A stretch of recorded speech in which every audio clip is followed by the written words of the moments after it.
अगर आप मेडिकल के स्टूडेंट हैं, तो मैं आज आपके लिए बहुत ही इम्पोर्टेंट वीडियो लेकर आया हूँ। इसमें मैं आपको बताऊंगा कि टीबी यानी कि ट्यूबरक्लोसिस का डायग्नोसिस कैसे किया जाता है, यानी हम कैसे पता लगाए कि पेशेंट को ट्यूबरक्लोसिस यानी कि टीबी की बीमारी हुई है।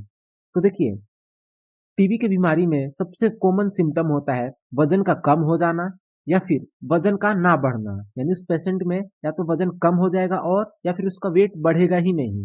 ये तो कॉमन सिम्टम होता है। लेकिन क्लिनिकल प्रैक्टिस लाइफ में आपको 3 तरह के मरीज मिलेंगे। एग्जाम्पल से समझते हैं। मान लीजिए, अगर किसी का अचानक से लाइफस्टाइल चेंज हो जाता है, तो उसके कारण क्या होता है, उसका वजन जो है यानी वेट जो है कम होने लग जाता है। दूसरा रीजन ये है, कोई मदर एक कंप्लेन लेके आती है कि उसका बच्चा जो स्कूल जाता है, उसका वजन कम हो रहा है, लेकिन उसकी जो हाइट होगी वो बढ़ेगी। तो तीसरा केस ये आता है कि किसी व्यक्ति का पिछले कुछ हफ्तों में या महीनों में उसका 10% बॉडी वेट कम हो जाता है। तो देखिए, ये ऊपर की 2 केसेस आती हैं, इसमें आपको घबराने की कोई टेंशन नहीं होती है, क्योंकि ये नॉर्मल होता है। अगर हम लाइफस्टाइल चेंज करते हैं, तो उससे भी क्या होता है, जैसे हम एक प्लेस से दूसरे प्लेस चले जाते हैं, वहाँ पे हमारा एटमॉस्फेयर, हमारा खान-पान सब कुछ बदलने के कारण वेट कम हो सकता है। और सेकेंड केस में भी कुछ ऐसा ही हाल होता है, यानी वो जो बच्चा है, अभी उसकी ग्रोथिंग स्टेज है, तो जो भी न्यूट्रिएंट्स होते हैं उसके हाइट ग्रोथ में ही यूज हो जाते हैं, इसके कारण उसका वेट नहीं बढ़ता है। तो ऐसे कंडीशन में मेडिसिन की जरूरत नहीं होती है, बस खान पान में अपने चेंज करना होता है। लेकिन जो तीसरा कंडीशन है, यानी जो एक हफ्ते या फिर कुछ महीनों के अंदर उसका 10% या फिर उससे ज्यादा जो वेट कम होता है, इस कंडीशन में हमें डायग्नोस करना चाहिए। तो अब हम जान लेते हैं कि वेट लॉस होने के क्या क्या रीजन हो सकते हैं। तो देखिए, वेट लॉस होने के 2 रीजन हो सकते हैं। पहला, with good intake of food, यानी भूख तो सही लग रही है, लेकिन उसका जो वेट है उसके बाद भी कम होते जा रहा है। तो इसमें कई रीजन से हो सकता है ऐसे, जैसे कि हाइपरथायरोडिज्म। अगर किसी को हाइपरथायरोडिज्म की प्रॉब्लम है तो भी वेट लॉस होगा। डायबिटीज के जो पेशेंट होते हैं उनमें भी वेट लॉस हो सकता है। और मालाब्जॉर्प्शन सिंड्रोम में भी वेट लॉस हो जाता है, जबकि इसमें हमें भूख बहुत अच्छे से लगता है, फिर भी हमारा वेट कम होता है। दूसरा कंडीशन ये होता है कि जो इनटेक फूड होता है वो रिड्यूस हो जाता है, यानी कि भूख बहुत कम लगती है, खाना खाया ही नहीं जाता है। तो इसमें कई सारे रीजन हो सकते हैं, जैसे कि ट्यूबरकुलोसिस यानी टीबी के कंडीशन में, एचआईवी इन्फेक्शन के कंडीशन में, या फिर रेनर फेलियर के कंडीशन में, डिप्रेशन के कंडीशन में, या फिर मैलिग्नेंसी यानी कैंसर के कंडीशन में। जब ये बीमारियां होती हैं तो हमारा जो खाने का अमाउंट होता है वो ऑटोमेटिक ही रिड्यूस हो जाता है, यानी हमें भूख लगता ही नहीं है सही से। तो अब हम इन दोनों कंडीशन में पेशेंट से कुछ सवाल करते हैं।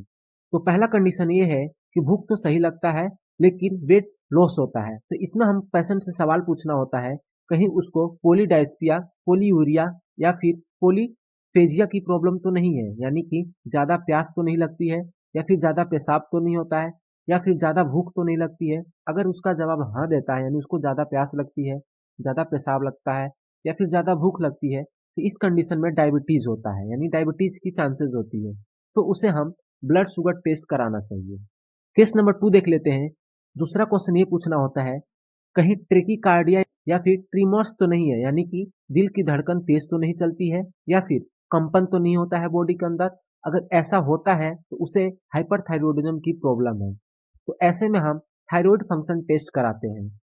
अब हम बात कर लेते हैं सेकेंड कंडीशन की, यानी कि भूख कम हो जाता है, यानी भूख सही से लगता ही नहीं है। तो इस कंडीशन में हम पेशेंट से सवाल करना होता है कि प्रोलोंग कफ, यानी लंबे समय से खांसी तो नहीं है, या फिर उसको लंबे समय से बुखार तो नहीं आ रहा है, या फिर सर्विकल लिम्फ नोड्स, या फिर जो उसके गले की लिम्फ नोड होती हैं उसमें सूजन तो नहीं हो गया है। अगर ऐसा होता है तो ज्यादा चांसेस होता है टीबी की, यानी ट्यूबरक्लोसिस की। तो इस कंडीशन में हम टेस्ट कराते हैं ईएसआर, साथ में ही हम चेस्ट एक्सरे भी कराते हैं, जिससे हमें कंफर्म हो जाता है कि टीबी की प्रॉब्लम है या फिर नहीं। केस सेकेंड की बात कर लेते हैं। पेशेंट से पूछना होता है, कहीं उसे खांसते समय खून तो नहीं आता है, यानी कि हेमोटाइसिस, या फिर खून की उल्टी तो नहीं होता है, यानी कि हेमिटीमेसिस, या फिर मसूड़ों से खून तो नहीं आता है, यानी कि उसके गम यानी गम में ब्लीडिंग तो नहीं होती है। तो अगर ऐसा कंडीशन होता है तो ज्यादा चांसेस होता है कैंसर होने की। तो इस कंडीशन में हम उस पेशेंट को स्पेशलिस्ट के पास रेफर कर दिया जाता है। केस थर्ड की बात कर लेते हैं। इसमें हमें पेशेंट से पूछना होता है लॉस ऑफ इंटेक यानी खाने का मन ना करना, या फिर डिप्रेस्ड मूड यानी कि ज्यादा तनाव तो नहीं लेता है, या फिर इंसोमिया ज्यादा नींद तो नहीं आता है। तो अगर ऐसा कंडीशन होता है तो उसे सीवियर डिप्रेशन की प्रॉब्लम होती है। अब हम बात कर लेते हैं केस फोर की। तो इसमें कई बार किडनी खराब हो जाने पे भी कोई लक्षण देखने को नहीं मिलता है, बस भूख नहीं लगती है। तो देखिए भूख ना लगने के एक ये भी बहुत बड़ा रीजन होता है, यानी कि उसके किडनी के अंदर कोई प्रॉब्लम हो जाता है, जिसके कारण हमें कोई लक्षण तो नहीं दिखाई देते हैं, लेकिन उसके वजह से उस पेशेंट को भूख नहीं लगता है सही से। तो इस कंडीशन में हम सीरम सीराटेनिन टेस्ट कराया जाता है, साथ ही ब्लड यूरिया का भी टेस्ट कराना चाहिए। तो इस तरह से हम सबसे पहले पेशेंट का वजन कम होने का कारण जानते हैं, उसके बाद ही हम उसका सही तरीके से इलाज कर सकते हैं। क्योंकि वजन कम होने के बहुत सारे आपने रीजन देखे, तो जब तक हमें रीजन पता नहीं होगा तब तक हम उस बीमारी का ट्रीटमेंट नहीं कर सकते हैं। तो मिलते हैं नेक्स्ट वीडियो में। Thank you so much.